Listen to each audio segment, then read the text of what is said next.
ugatangira uwundi bityo bigende bikurikirana. Bayobozi muri hano mwese b'inzego zitandukanye harimo inzego nkuru z'igihugu cyacu, abanyarwanda bose dukurikira, inshuti z'u Rwanda, nizeye ko mwese mumeze neza, ariko kandi yagira ngo mbabwire ko nishimiye kuza kubana namwe kandi mbashimira ko mwitabiriye ubutumire bwacu.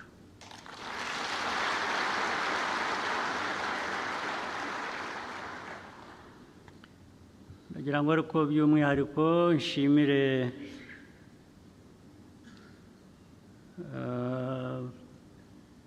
n'inshuti zacu z'igihugu zitandukanye n'abo dukorana byinshi ndetse bivamo amajyambere y'igihugu.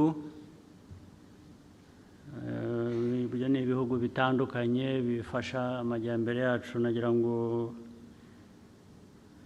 mbasuhuze, mbashimire kandi mbahe ikaze muri iki kiganiro.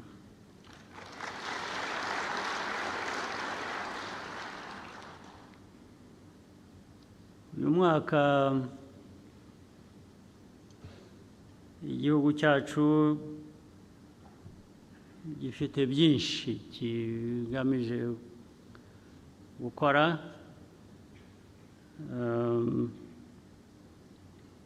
ndetse niba mwibuka uyu ni umwaka, imyaka yihuta bibi,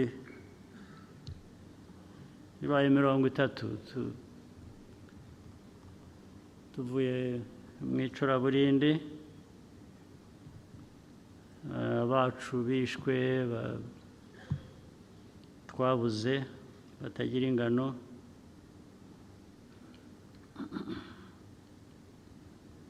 Nubwo bamwe bijijisha ntibazi abapfuye, ntibazi icyabishe, ntibazi, ariko abo ni bakeya. Icyo mbivugiye ni uko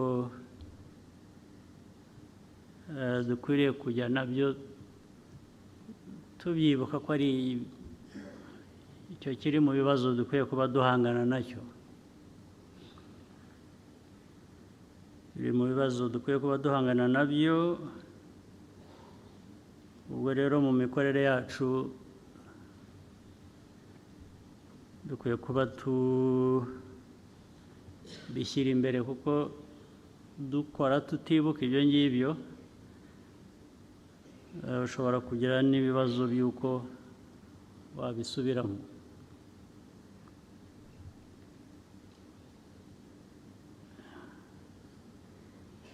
Imyaka 30 irimo ibintu bibiri. Irimo ibyo byago, ariko irimo n'igihugu guhinduka kikaba igihugu kindi dukwiye, kitari kijyanye n'ayo mateka nayo twibuka.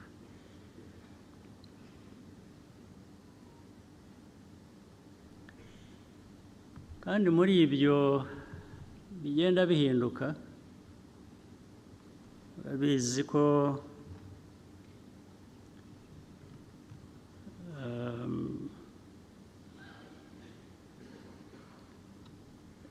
n'ubuzima bw'abantu n'imibereho n'imiterere y'igihugu, ibyo nshaka kuvuga bijyanye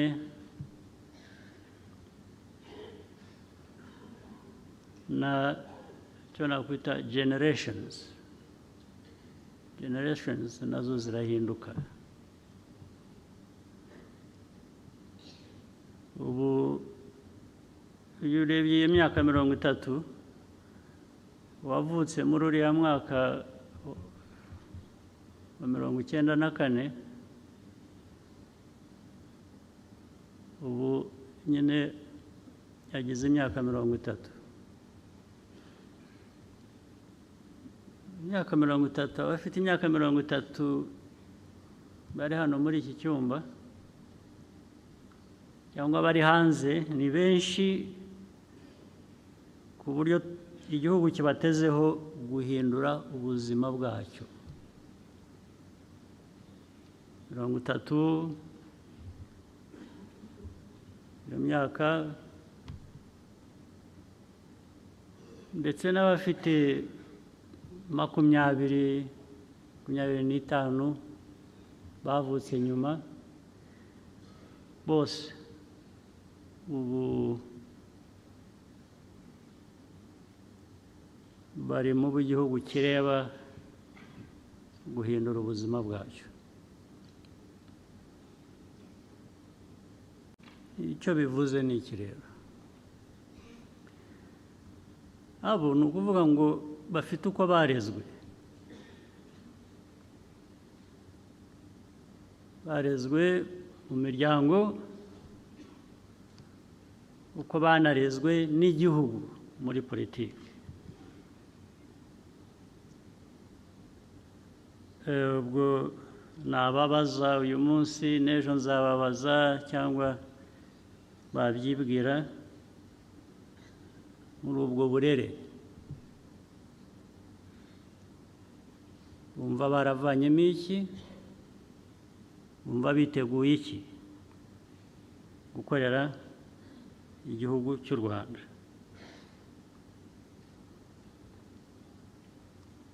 Byose rero biri kuri bo, imyifatire yabo, imyumvire y'inshingano bafite,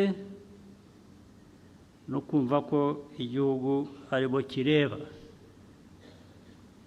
mu myaka yindi 30 iri imbere yacu. Bafite uruhare runini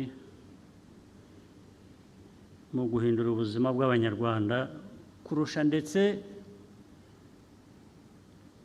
uko batwebwe babigenje. Bakwiye kubyumva batyo.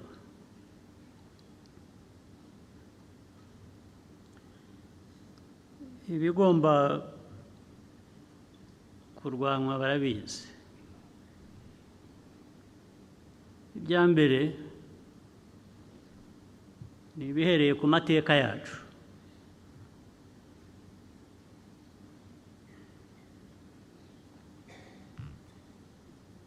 Ibindi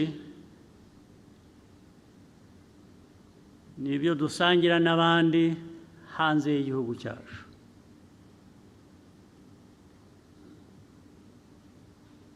Birimo imico mibi, biba birimo politike mbi.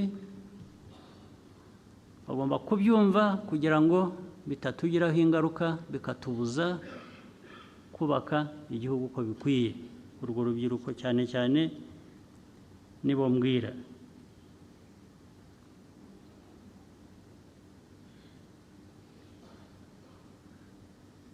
Mugomba kumva uburemere bw'inshingano zanyu nk'abanyagihugu, nk'abantu bakwiriye kuba abantu bazima, biyubaka, bakubaka imiryango yabo, bakubaka n'igihugu. Kugira ngo rero ibyo ubisohoze neza, icya mbere, nta mpamvu n'imwe ikwiye kuba iriho to be apologetic about who you are.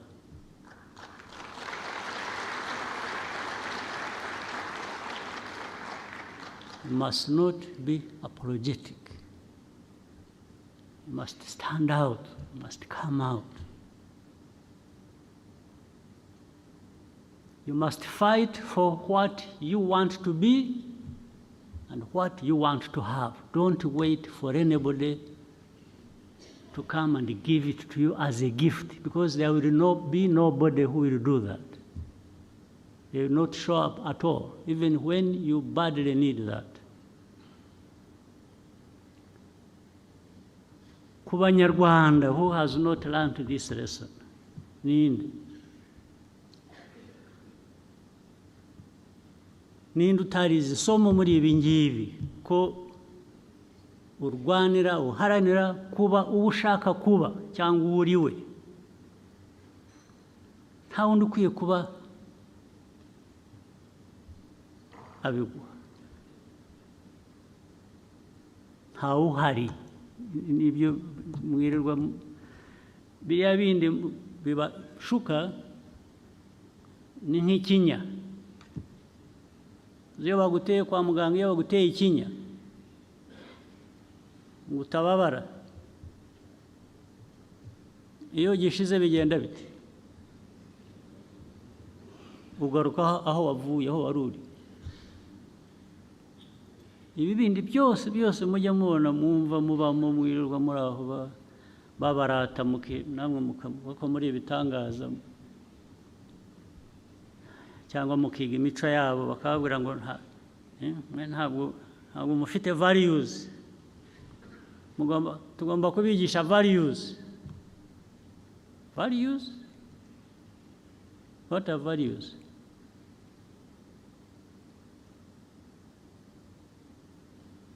Are they things that belong to some parts of the world and the others are just supposed to be spoon-fed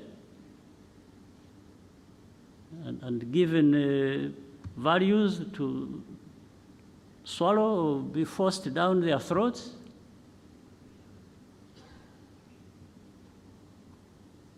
Do you really believe that? Abantu mwicaye hano, abayobozi mwicaye hano, cyangwa rwa rubyiruko navugaga, do you believe that?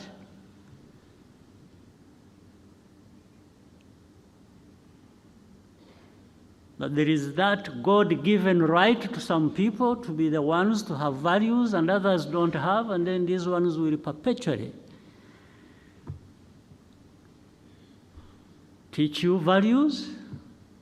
Do you believe that? So, that is one of the things that in your responsibilities, young people, generation, new generation, others to come, must understand and deal with unapologetically.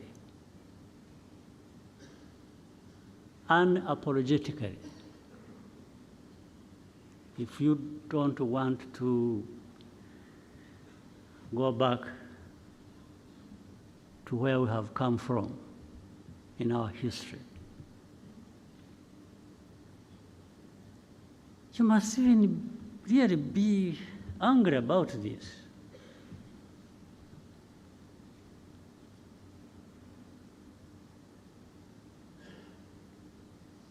When it comes to this, well, let me not take too long on this, because after all, what I'm really saying, I can only speak to you and give you this message. There's nothing else I can do. I can't, because I'm not able to create people to be who one wishes them to be. Just like those people have no power, like gods, to tell people and force people to have these values they want them to have, even when they have failed to stand up for that themselves. The whole world is struggling. So, including those who give lessons They're really struggling. And when they are struggling, and they are telling you to do certain things they are struggling to achieve, then they start telling you,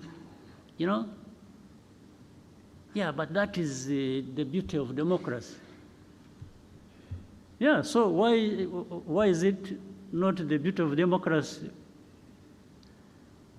when I'm struggling? Why are they not the same? You are struggling with democracy, but my struggles with the democracy are supposed to be different from your own. How? The mess there is in democracy in your place is the same mess there is in my part of the world with democracy. Which mess is better than the other? It's all a mess. We're dealing with a mess. So we can only, maybe all of us on this earth, exercise whatever with a bit of humility, knowing that no one created the other.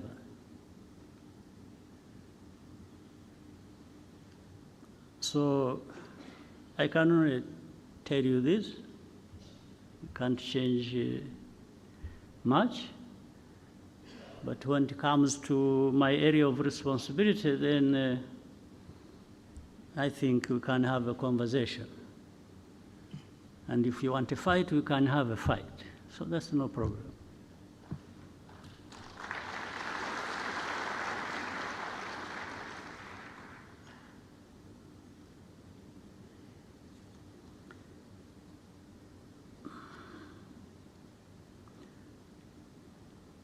Ikindi nshaka kubabwira, twebwe nk'u Rwanda ntabwo twashobora kubaho nk'ukuntu bamwe babaho cyangwa ibyo duhora turwana nabyo. Dufite ibibazo by'umwihariko.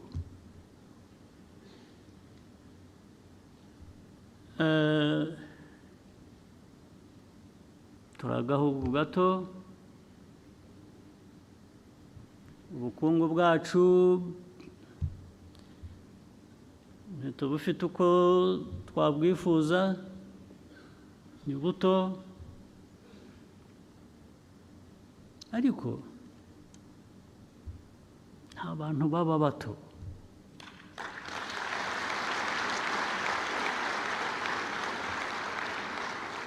Keretse iyo ubyigize, keretse iyo ubishaka ko ari kuba. Iyo ubishatse ni kuba, iyo ubigize ni kuba.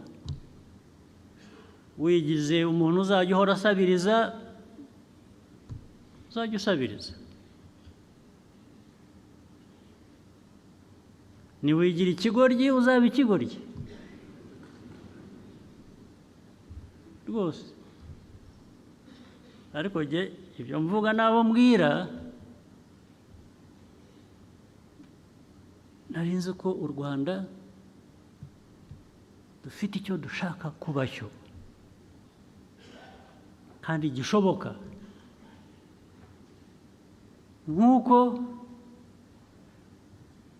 no mu myaka 30 ishize byagaragaye ko abantu bashobora kuva ikuzimu, nk'uko twavuye ikuzimu tukongera tukaba abantu.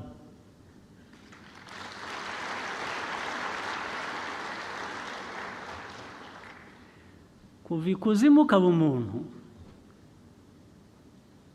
ntabwo bipfa kuza gusa, ntabwo bihabwa n'umuntu. Bya bindi navugaga, ntawe uza ngo abiguhe. Biva mu byo ukora, biva mu byo ushaka, biva mu uko wumva, uko witwara. Yari inama y'umushyikirano ibaye ya kenshi maze kugira. numva ari ukwisuzuma, turashyikirana, turajya hamwe, turahura ngo turebe aho tuvuye, turebe, dushakishe ibiri mu bushobozi bwacu nk'abantu twakora kugira ngo dukomeze tuve ikuzimu tujye ibuntu, ibuntu twihaye twigejejeho. Ntabwo ari ibuntu uhawe n'undi, kuko ubwo ntabwo ari ibuntu. Intizanyo ni intizanyo, wayiguhaye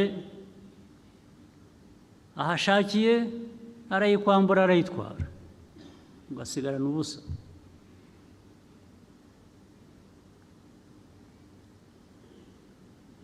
Wakwambitse, wagutije umwenda, yaje agatwara ibye, usigara wambaye ubusa.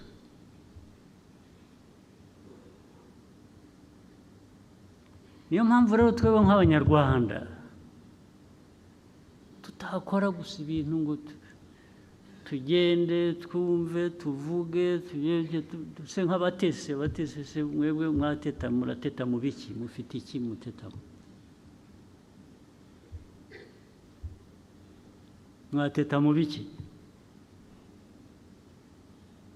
Guteta k'Umunyarwanda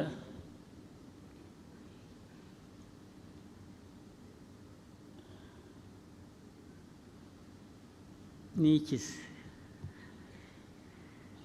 Ko ari nka bya bindi navugaga, n'ushatse kuba ikigoryi aba cyo. Wateta mu biki?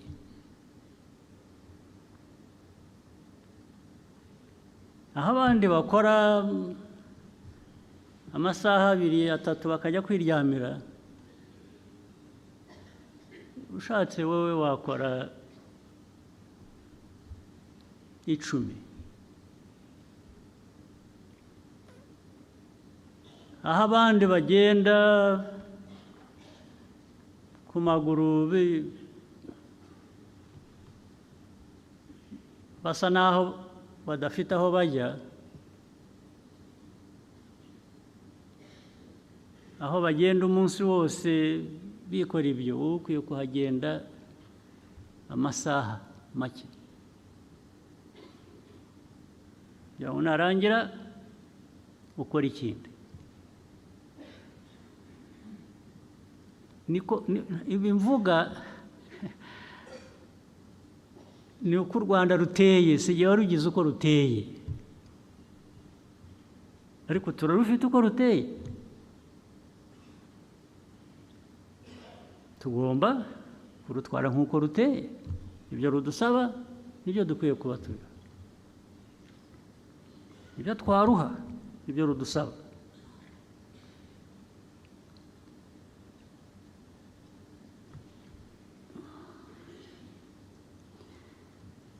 Byinshi mu ngamba, mu bibazo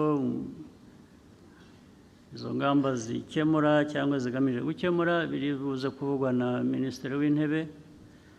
Sindi bubitindemo, ngenda babwira ibyo nsanze mbabwira bya rusange, ntacyo ndi bubasigireyo. Ndababwira uko muri, uko mbyumva n'uko muteye, hanyuma mwe muba uko mushatse kuba.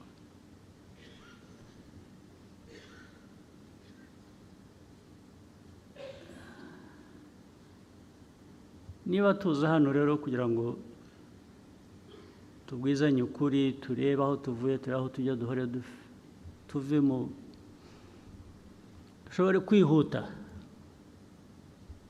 gukora ibikwiye kugira ngo bijyane n'icyo dushaka kuba twahisemo.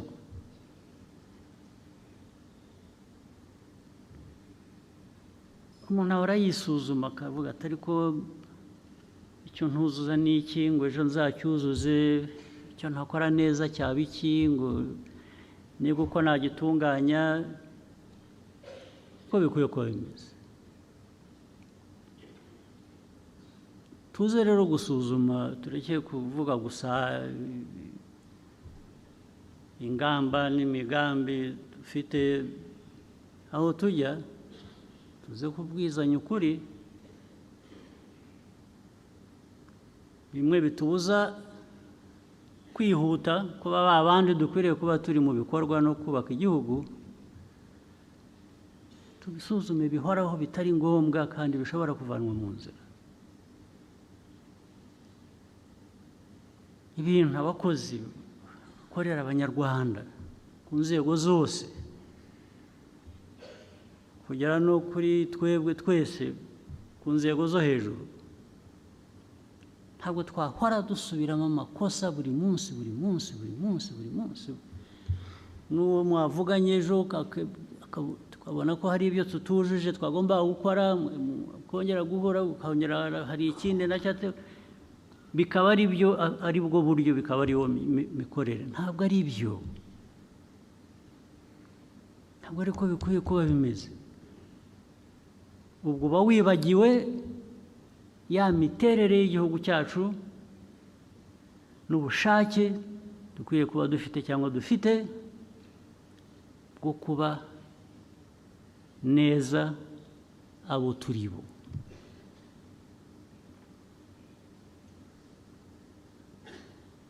ku nzego zose urabazi iki bakakubwira ariko se ibyangombwa bihari ko twavuganye ko ibikwiriye gukorwa ari ibi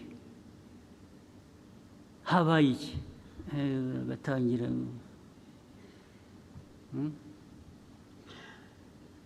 gashakisha impamvu kandi impamvu ntibewe impamvu ikaba undi gatangira kuvuga ko hari undi hariho n'uwo bahuye mu gitondo bakamutera umwaka nta uvuga ati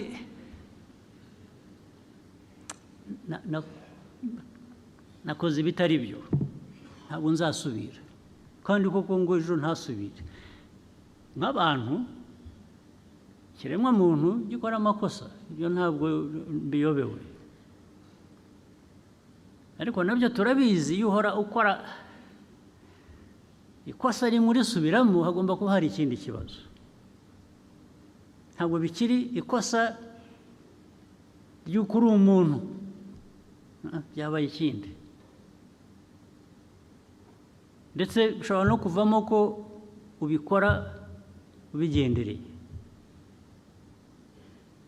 kubera ko wenda birimo inyungu urabonamo inyungu ntoya kuko ntabwo ari inyungu ziba zirambye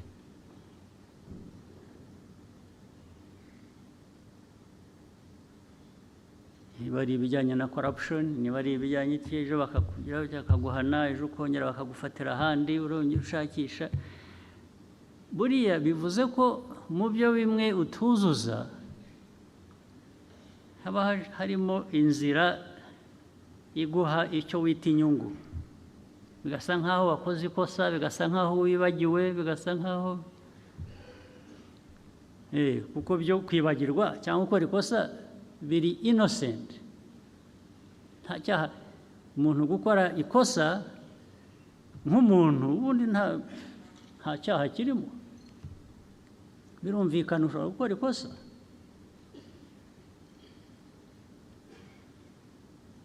so bikaba ibyo rero abantu bakabivanga ukica imirimo ukabyita ikosa ariko ryari ikosa ry'inyungu wowe ku giti cyawe ukanibagirwa ko ufite abo ukorera igihugu abanyarwanda ibyo nabyo bikwiye kugera aho bigarukira ntabwo byahoraho ngo duhore dusabana imbabazi dusobanura ibyo tujuje kandi bigaragara ko utabyujuje kubera ko watekereje inyungu zawe kuruta inyungu z'igihugu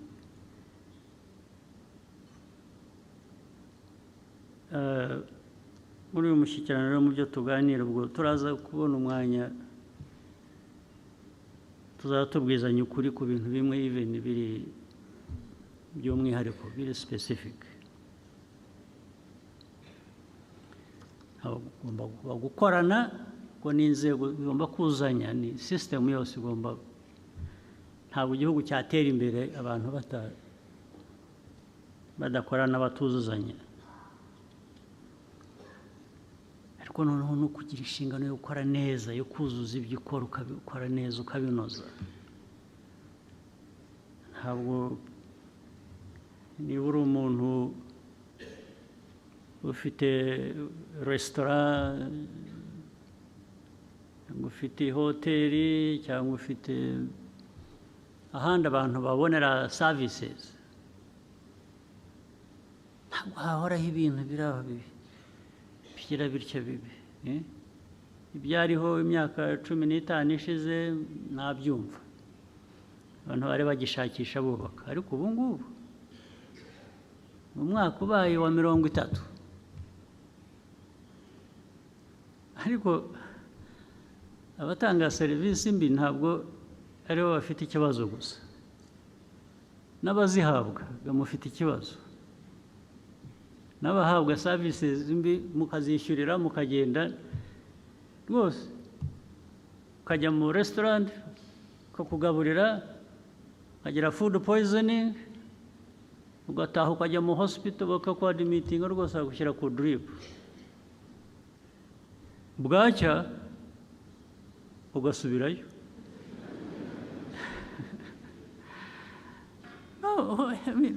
ntabwo ari wa wundi wabiguhaye gusa ufite ikibazo nawe uragifite we wemera guhabwa ibitari byo ukabyishyurira ndetse ejo ugasubirayo ugomba kuba uri umurwayi kabisa ahubwo ibyo iba ari byo mwageraga kwa muganga hagomba kuba hari ikibazo ariko kuki ibintu uko bishoboka kuki bitanozwa byose hari utanga serivisi kuki atatanga serivisi neza ikiba kibuze ni iki mutima gusa muri wowe ntabwo wahindura uko umeze birakunanira kubera iki ari wowe ugenda gusa bakaguha ibyo baguhaye ukagenda nawe ufite ikibazo wowe kuki utabaza umuntu utari ku ibi ni iki dukorera iki ibintu bimeze bityo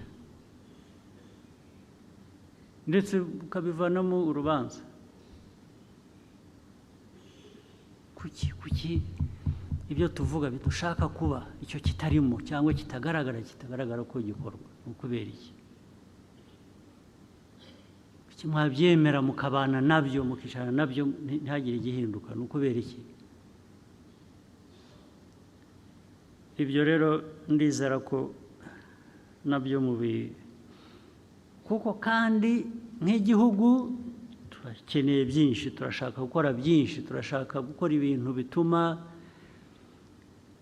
abanyarwanda bishimira ibyo bahabwa ibyo bakorera ibyo bishyurira ndetse kandi binahenze rimwe na rimwe ariko turanashaka ko tuba igihugu kizana amahanga kaza hano kuko niho hava ubukungu uzamura kuri bimwe tudafite dukeneye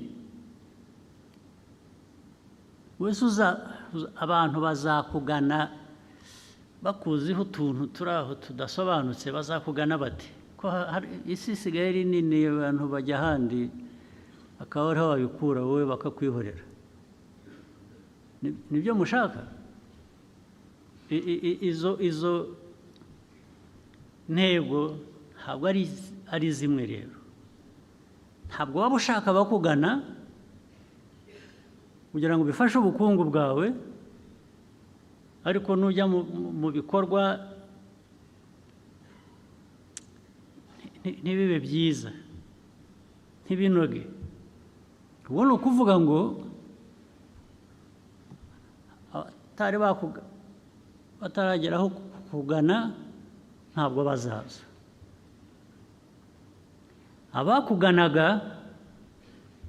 bazashakisha ahandi bavuga batari ko hariya tujya tugafatwa dutya tukagirwa dutya,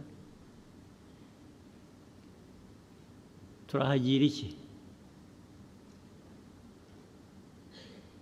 Mwakora mutyo mute n'abayobozi b'icaha namwe bakabikora mureba, cyangwa mureba ubwo nabibitiriye ko mureba, wenda ntimureba wenda ntimubona, ibyo nari mbibatwerereye, nari nzi ko abantu bose bakwiriye kuba babona ubundi, ariko icyo ubona gikwiye kuba gifite icyo kikubwira, ni cyiza cyangwa si cyiza, nk'uburyo bworoshye. Ibyo rero bigomba kuba mu byo tugomba guhindura rwose, kandi dushoboye kubikora vuba kuko nta kindi bisabaga. Ntabwo bitegereza imfashanyo ziva mu bacuti bacu bimwe baduha imfashanyo, nta aid bikeneye rwose, no donation, no grant, nothing. It's just in you, biri muri mwe. Nimutabi yivanamo muzatakaza byinshi bitagira umubare, kandi iyo byagiye, iyo wagiye ukipfusha ubusa ukigira utyo bikagenda, kubigarura bizakugora. Niyo wabitunganya noneho ukabiruka inyuma uvuga uti bya bindi byaratunganye nimugaruke, ubahebe, ntabwo bazagaruka. Niyo mpamvu mukwiye kubifata nk'ibintu biremeye. Izi nama ziba hano, abantu bava hirya no hino, ni ukuvuga ngo hari akantu bababonamo, ako kantu rero mugakuze, aho kugira ngo kabacike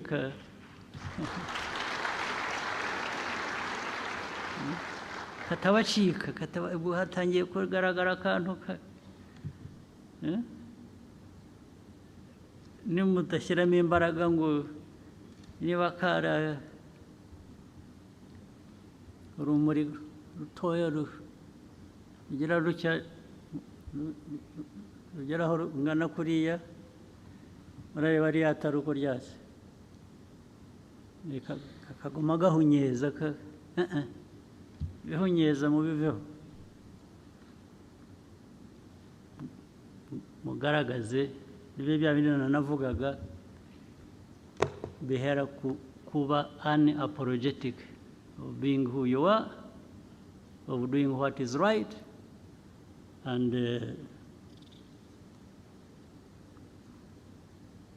going forward.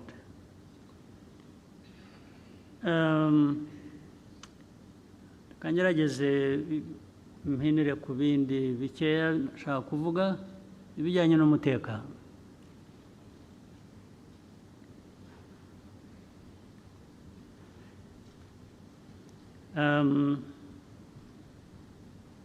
Naratangira kujya bijyanye n'umutekano birambuye, kambanze mbabwire ikintu kimwe. Uru Rwanda rwacu naho tuvuye, naho dushaka kujya,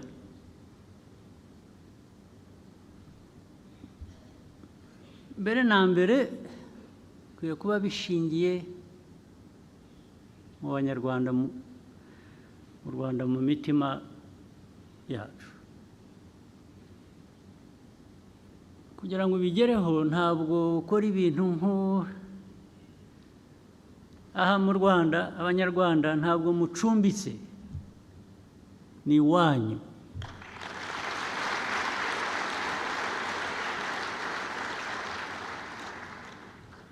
Gukora ibintu udakoze ibirenge hasi uvuga uti ejo ntawamenya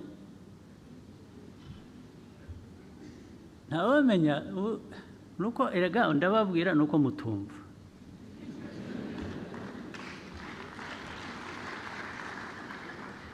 ntawamenya se ahandi uzamenya ni hehe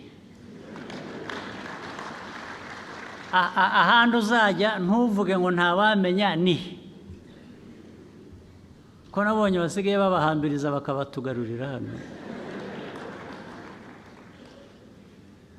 basigaye bahambiriza abantu bakabasubiza aho bavuye namwe rero mwirwe mugera mutya narabibabwiye ngo isi ukuntu iteye igenda ihinduka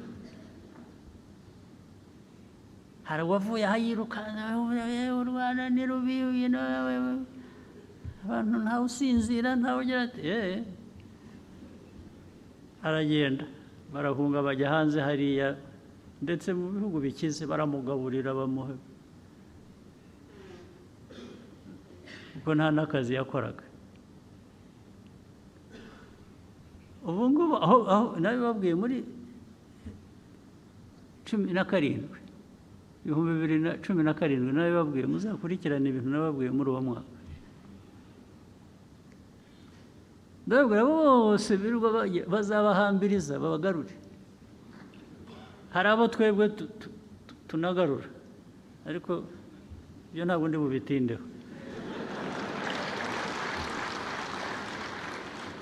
ariko barabarambiwe bafite ibibazo byabo nabo bimaze kubarenga usibye ko n'ubundi iyo uriye baguha ubusa ugasakuza ukirirwa uvuga aho wavuye ibyo ukwezi kwashira ukajya gufata iposha ukajya gufata ibyo bakugaburira kubera ko wavuze u Rwanda nabi gusa naranababajije mumbwire uwavuye aha avuga ibyo yavugaga ibyo byose kandi kenshi binagaragara ko atari ukuri ko byose bigaragara ariko wabigiriyemo amahirwe ni mumbwire umwe gusa wangu ninde umwe sinsabye benshi muri 500 bagiye bavuza induru babeshya muri bo umwe wagize amahirwe kaba ngo nibura we yavanyemo iki ninde muzamumbwira n'ubu ntimuramumbwira mumushakisha ariko bamwe bari ba professeur baratwara amakamyo ariko na hano hari amakamyo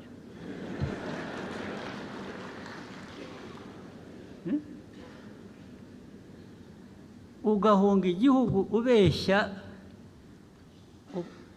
ukajya muri Amerika gutwara ikamyo gusa ariko ukishima ngo uri muri Amerika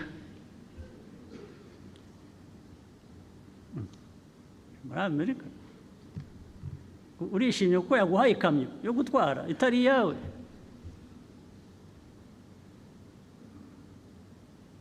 urayitwara ku mugoroba ugatahana akavera kahamba akavera ubuvera twaciye hano nicyo cyagutwaye ibirometero 10,000 really so abanyarwanda ni mutaba abantu biha ka gaciro muzabaga abandi bakasubira mu by'amoko twarenze twasize inyuma byatuhekuye bakabisubiramo ubu noneho bisigaye bifite mu karere ababishyigikiye hano muzi ko dufite hafi 100,000 y'abanyekongo nk'impunzi hano 100,000 muri izi ntambara z'ejo bundi hamaze kwambuka nk'ibihumbi 16 bisanga 80 n'ibindi twasanzwe hano barabizi, abantu bose barabizi, bazi n'ukuri, kubera ko muri ibyo bihumbi 100 hari ubwo bigera bitya rimwe mu mwaka umwe ibihugu biteye imbere bimwe bifite values z'igitangaza bakaza bagakuramo nk'imiryango 5 mu bihumbi 100 bakayitwara, ubwo bakemuye ikibazo. Imiryango cyangwa abantu 5 bakabatwara bakajya kuba aho baba iwabo, mu bihumbi 100 uvanyemo 5 cyangwa imiryango 5, ubwo wakemuye ikibazo. Niko ikibazo gikwiye kuba gikemuka.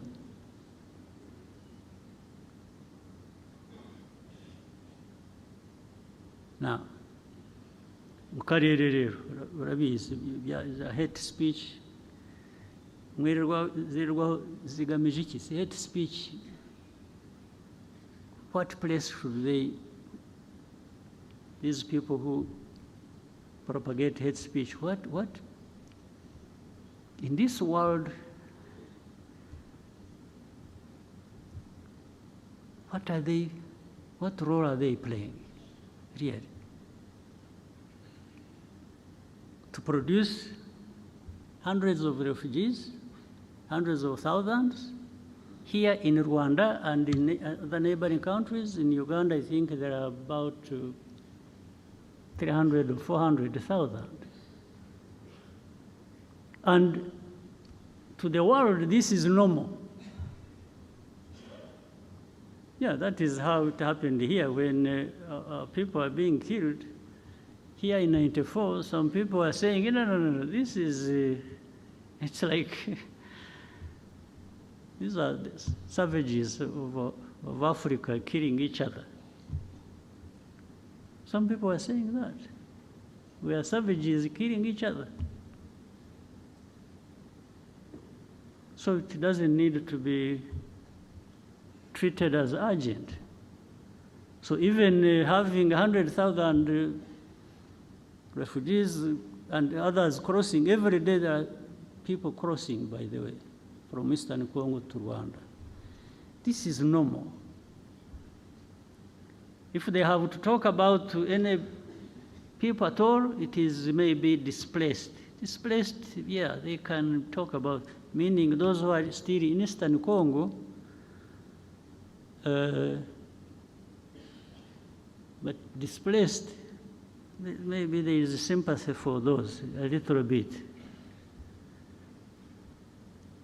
Those who are being forced, by the way, forced to cross the border and come here as refugees, to create a situation that in the end will find justification and may be accepted that actually those people should live there. It's like these are Rwandans who have returned home. So let them stay there. So in the end, they create some fact that we should contend with and accept. Really? Well, if it wasn't for that we act reasonably, that we respect norms, international norms and laws and everything, and painfully accept this mess that is being created and hopefully waiting for some of those powerful people to address this matter. Maybe it would be right to actually create a situation where we push them back and those responsible should protect them. But so among those refugees, there are those who have been here for the last 22, now 23 years in a refugee camp.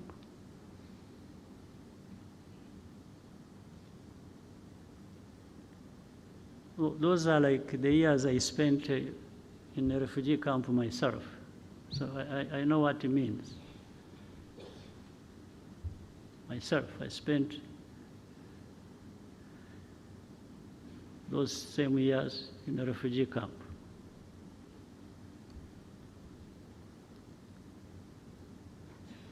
So who is in charge of what? In this world, who now does what? Now there comes the Eastern Congo conflict as such. One, you try to do some research, do some inquiries, you do some intelligence.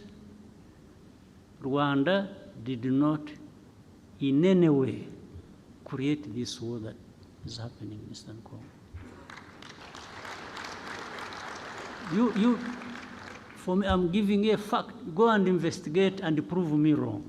Rwanda never got involved in starting this fighting that has happened in Eastern Congo. But with time, there has been an effort to actually make it our war. That we are the ones who started it. Over time, this is what has happened. Now, using what? If you see the combination of hate speech and the displacement of these people, you come to understand what actually was behind it. Maybe somebody thought they were being smart, and they thought that was the way to end the M23 problem, which was there in 2012, because there is ethnic cleansing, pushing these Tutsis to Rwanda, to belong there because that's where they belong. And Kagame is a Tutsi, he's the president of Rwanda. Let them go and join their president. This is what is behind it. One time we had a meeting and we were having an argument with the leaders. And of course there was a contradiction in some of these people's argument. I asked specifically, I said, and that's that one responsible for Congo. I said, we are not going to address anything unless you come out clearly to tell us facts about the situation. I asked him, I said, are these people in M23 Congolese or not? And he said to me, and there were other leaders in the meeting, that absolutely, these are Congolese. Then he came out to say that he has in fact even openly talked about it. I think when he was in the US or UK, I don't remember what he said, that he came out and said it. So he was confirming that these are Congolese. I said, fine. So how do they become our problem? How do they become Rwanda's problem? I also asked him, I said, do you know when these people, the group that started this fighting, do you know where they came from?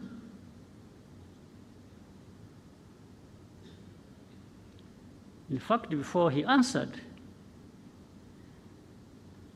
the president of the country where they came from is the one who said it. He said, no, actually they came from, this man refused to solve their problems, and they decided to cross the border and go back where they belong. So then I asked him again, I said, so how do you keep associating Rwanda with this problem? I even asked him, I said, why did you, the other day, bomb our territory? Because they had been sharing with artillery, heavy artillery across the border onto our territory in Kinigi. There are people here who know it. I said, why? What are you doing? What do you want? And he just said, no, but this, they should go back. I said, go back where? Those who came here, they were about between 500 and 600 when they ran away on 2013. There are those who crossed and came here, about between 500 and 600 fighters with their arms. What we did, we put them in a camp in what is this, former Kibungo, Ngoma areas. That's why I put them as refugees. And we removed the arms, actually handed back the arms to government in Kinshasa. This they know, they can't even deny.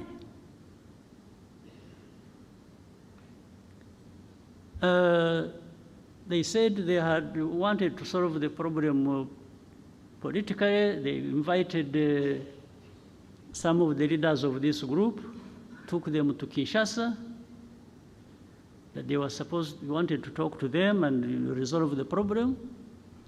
These people, the leaders of this group, went to Kinshasa. They are put in a hotel, spent 5 months without seeing anybody to talk to them until they left. Of course, they left heavy bills behind in the hotel. Nothing else. Now, but when you see, then you would see you saw in the statements of different organizations and so, blaming Rwanda for M23 conflict in Eastern Congo. I cannot tell you the reasons exactly why that would be happening. Now, but I would ask people so. You may associate us with M23. You may blame us for everything, M23. What do you say about FDLR that is in Eastern Congo for the last 30 years, more or less? I thought even the forces, the UN forces that were put in Eastern Congo or in Congo were put there to actually address this problem and maybe other problems, but this one was the main one. But you've been there for decades. It has been so costly, but the problem is still there. And then some of them tried. The government said, no, they are not there, we don't have FDLR, and then we would give them names. But these are the leaders, 1, 2, so and so and so and so and so. They are in this location. In fact, I one time told the president of DRC, no. I said, you don't know that these people are there in this place, that place, and they've been even manning roadblocks and they collect taxes. He says, so he remembered. he remembered that has been happening. So I said, so what are we talking about? You have FDLR who have taken over territories in Eastern Congo and are collecting taxes, and you're telling me they are not there? So anyway, when all this came to some point, and this war was raging, and this time it turned into where the government in Kinshasa wanted to demobilize the people. They thought they would now throw M23, push them into Rwanda. And this still remains, by the way, the aim. This is the goal. So I told our friends, these are powerful friends of ours, I've even said it publicly, when it comes to defending this country that has suffered for so long and nobody came to the help, I don't need permission from anybody.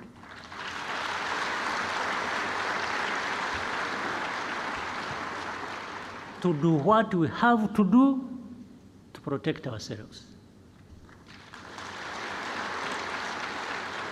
I will say it in broad daylight. I have said it to those who matter in this problem. And that's what is going to happen. You go home, sleep, don't do anything.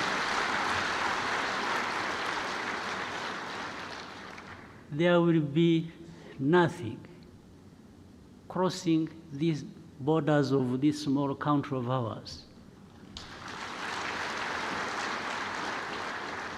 If anybody attempts,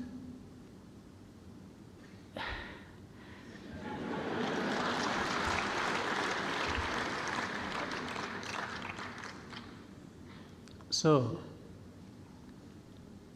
ntimugatinye ibitumbaraye.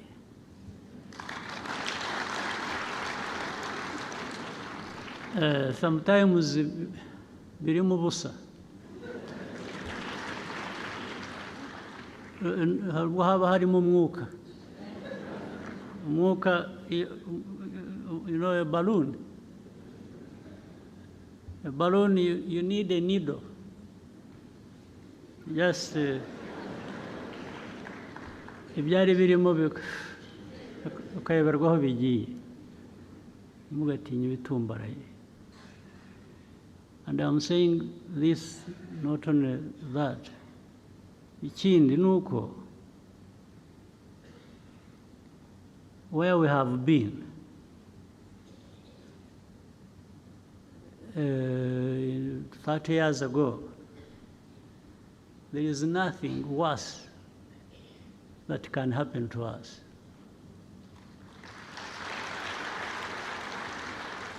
Also, that means if you ever put us in a situation where we have to think like it's going back to that time,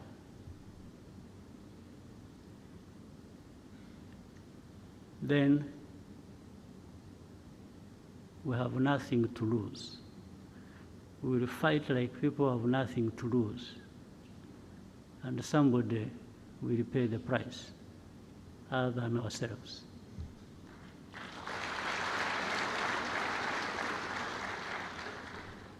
You have seen, I have not answered these insults that are coming from the south, from the west. those ones don't kill. So I cannot go, that's not us. But they learn something with time. They learn something that they made a big mistake. Absolutely, a big mistake. That's why I was telling the young people, happily who seem to be like in those years when we were still young. I've seen our young people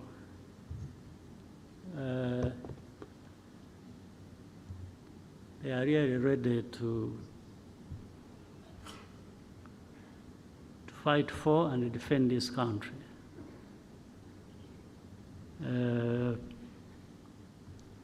But we don't provoke any situation.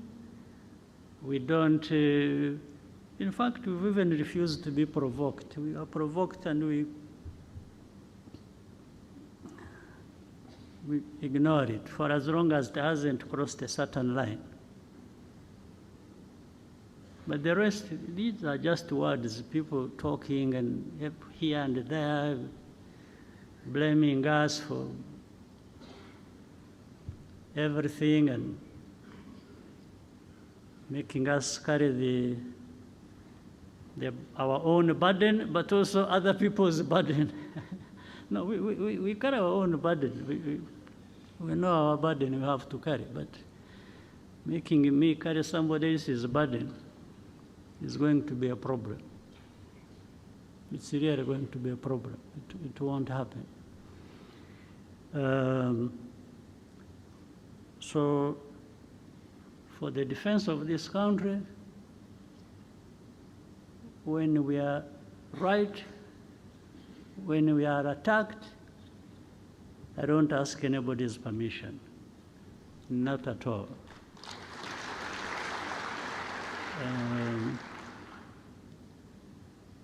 So the country is safe, is secure, and will always be.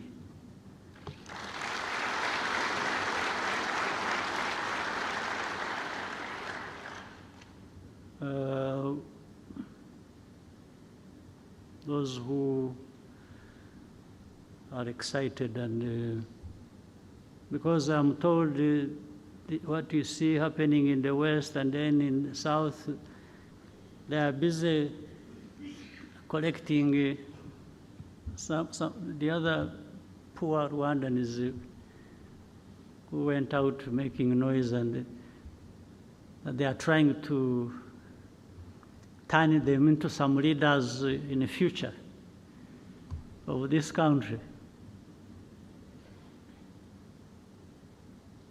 I'm not sure. I'm not sure because some of them either will be brought here by those people who are sent away. They will get tired of them and say, or I will go and collect them and bring them home and tell them how they were mistaken to live in the first place. So, Prime Minister, I think you have had enough time to write your speech.